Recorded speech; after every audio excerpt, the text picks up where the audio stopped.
presupuesto, técnicamente hablando, el presupuesto refleja las imposiciones del Fondo Monetario Internacional. Está claro que es un presupuesto de ajuste. ¿Qué significa ajuste? Que hay 500.000, 600.000 millones de pesos que tendrían que haber sido volcados de diferentes maneras el año que viene en la economía argentina, que no se van a volcar. Se van a volcar en más sueldo, más jubilaciones, más pensiones, más obra pública, más inversión social en distintos lugares. Recortaron absolutamente todo eso y se lo van a dar para pagar los servicios de la deuda, los servicios de la deuda externa. Entonces, el ajuste es fundamentalmente eso, sacarle a todos los argentinos 600.000 millones de pesos para pagar los vencimientos de la deuda. La única partida que aumenta durante el año que viene es la partida de pagos de los servicios financieros. El resto de las partidas en términos de valor, en términos de valores relativos, disminuyen, es decir, que crecen menos que lo que tiene pronosticado de inflación. Para terminar de cerrar el cuadro, el gobierno admite, y el Fondo Monetario mucho más, que en los 4 años de gestión del presidente Macri, del 2015 al 2019, la economía argentina va a caer en un 2% y el PBI per cápita va a caer en un 6%. Significa que después de los 4 años de gestión de Macri vamos a tener una Argentina más pobre y una Argentina más desigual como resultado de la aplicación de esa política del gobierno. Eso es lo que decía el gobierno antes del acuerdo que tenían de firmar el nuevo acuerdo con el Fondo Monetario Internacional. Ahora estos datos son peores, es decir, va a caer más la economía argentina durante los 4 años de gestión del presidente Macri. La segunda reflexión, o tercera que ya llevo, ¿por qué sesionamos el miércoles pasado? Porque el presupuesto del año pasado lo aprobamos el 21 de diciembre.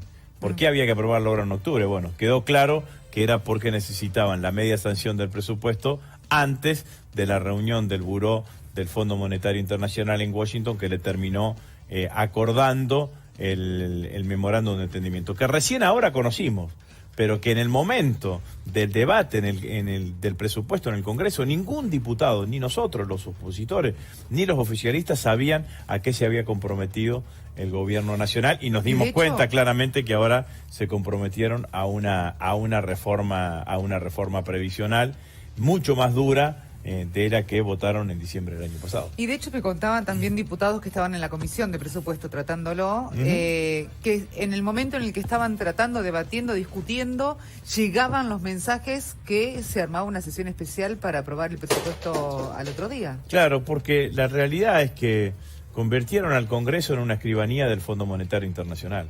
Sesionamos de la manera que sesionamos por imposición del fondo, con un presupuesto armado por el fondo, y el día que la señora de la cual nos tenemos que enamorar decidió que había que sesionar, que fue el miércoles pasado. Pero también en la comisión hubo irregularidades en el tratamiento.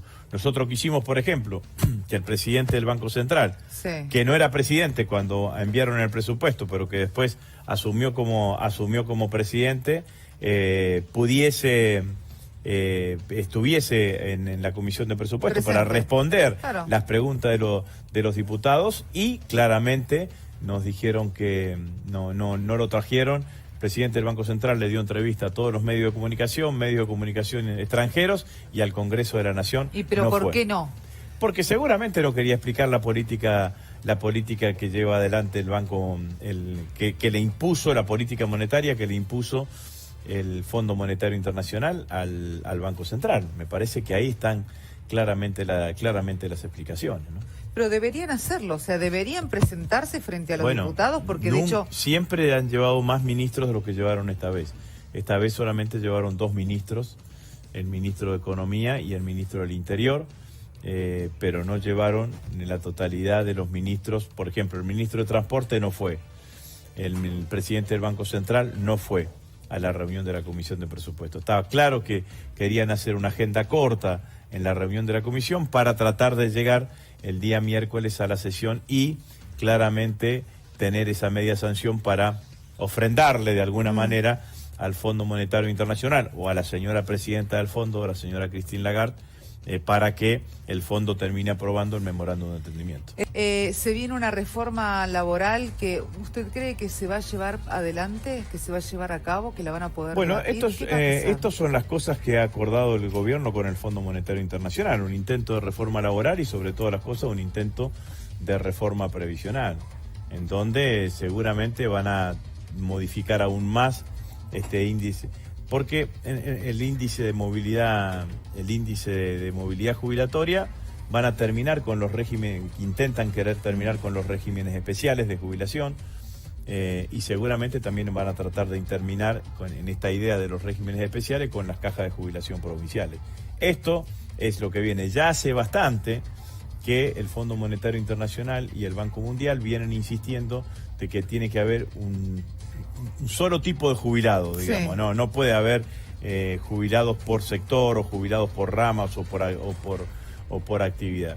Y me parece que eso es un objetivo que seguramente van a tratar de conseguir en este nuevo acuerdo que han firmado con el Fondo Monetario Internacional.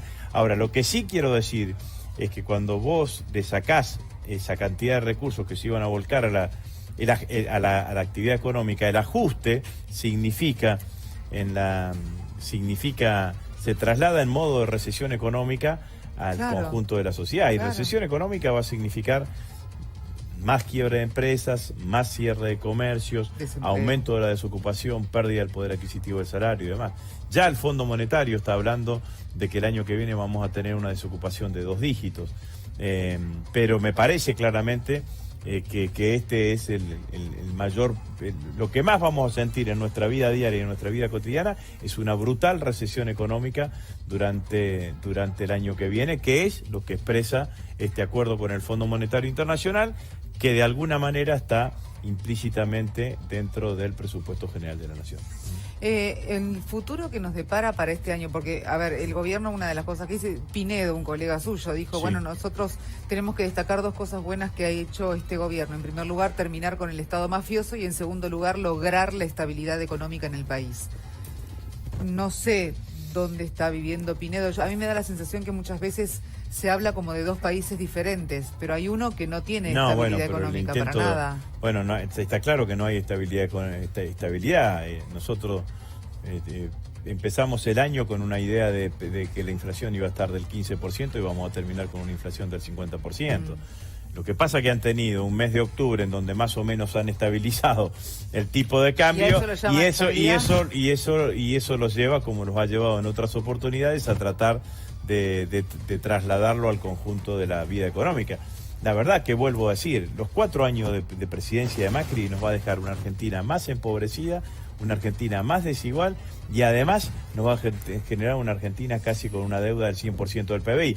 Entonces esto si hay alguien que dice que los 4 años de gestión de Macri son 4 años perdidos desde el punto de vista económico, sí, son 4 años perdidos. Vamos a encontrar una Argentina peor que la que tenía en 10 de diciembre del 2015, una Argentina más desigual, una Argentina con más pobreza, una Argentina con trabajadores que ganen menos, con jubilados que ganen menos, con más desocupación, con el 50% de la industria casi que tenemos hoy que tiene su capacidad instalada en desuso porque no hay actividad económica y además vamos a tener un nivel de endeudamiento enorme.